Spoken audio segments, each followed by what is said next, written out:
शहर से कुछ किलोमीटर दूर घने जंगलों के बीच एक वीरान अनाथालय खड़ा था। इसे वर्षों पहले बंद कर दिया गया था क्योंकि वहां रहने वाले बच्चों और कर्मचारियों के साथ भयानक घटनाएं घटी थीं। स्थानीय लोग कहते थे कि रात में वहां से बच्चों के रोने की आवाजें आती हैं और कोई भी जो उस जगह के करीब गया फिर लौट कर नहीं आया। साहिल, रोहन, माया और आदित्य ने इन बातों को अंधविश्वास मानकर हंसी में उड़ा दिया।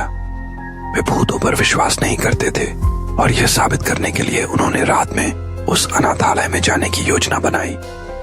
अगर हम पूरी रात वहां बिता लें और कुछ न हो तो फिर से कोई हमें भूत प्रेत की कहानियां नहीं सुनाएगा, रोहन ने मजाक उड़ाते हुए कहा।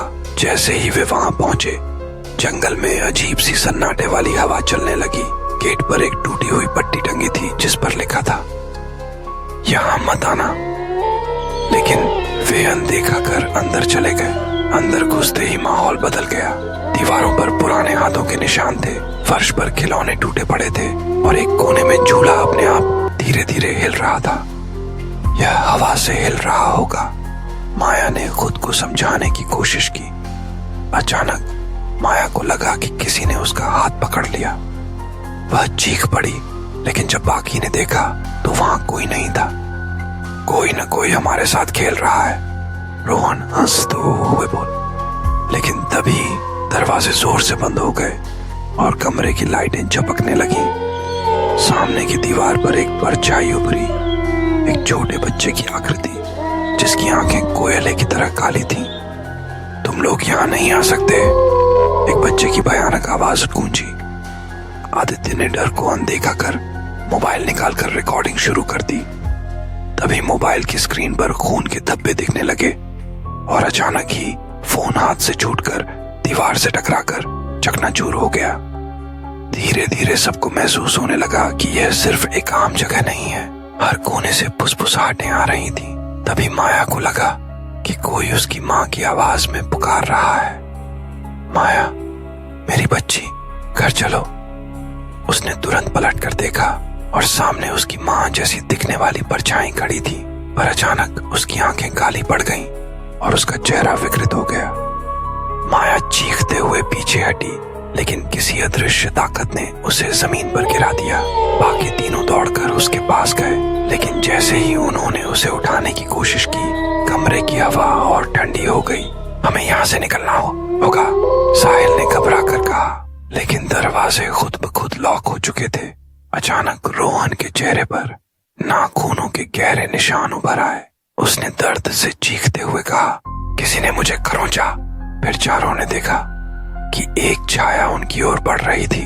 आदित्य ने हिम्मत करके जेब से एक छोटा चाकू निकाला और उस छाया पर वार करने की कोशिश की, लेकिन चाकू किसी ठोस चीज से टकराने के बजाय हवा में ही गायब हो गया। यह हमसे खेल रहा है, साहिल ने बुदबुदाया। तभी कमरे के कोनों से भयानक हंसी गूंजने लगी। अब वे समझ चुके थे कि यह आत्मा साधारण नहीं थी। तभी साहिल को अपने दादा की एक बात याद आई, हनुमान चालीसा का जाप करने से कोई भी बुरी आत्मा तुम्हें छू नहीं सकती। हमारे पास और कोई चारा नहीं है, साहिल ने कांपती आवाज में कहा और हनुमान चालीसा का जाप शुरू किया। पहले कुछ सेकंड तक कुछ नहीं हुआ, लेकिन जैसे ही उसने तेज आवाज में पढ़ना शुरू किया, पूरे कमरे में हलचल मच गई। बच्चे की परछाई तड़पने लगी, हवा जोरों से चलने लगी और चारों ओर से भूत या चीखें आने लगी। बाकी दोस्तों ने भी मिलकर जाप शुरू किया। अचानक अनाथालय की दीवारों से काले धुएं के गुबार निकलने लगे और बच्चे की आत्मा जोर से चीखते हुए गायब हो गई। दरवाजे अपने आप खुल गए और वे चारों तुरंत वहां से भाग निकले। अगली सुबह जब वे दोबारा उस जगह देखने गए तो अनाथालय की इमारत ध्वस्त हो चुकी थी, जैसे वहां कुछ था ही नहीं। उस दिन के बाद उन चारों ने कभी किसी अज्ञात शक्ति को हल्के में नहीं लिया। अब वे जानते थे कि कुछ चीजें ऐसी होती हैं जिन्हें चुनौती देना मौत को बुलाने जैसा है।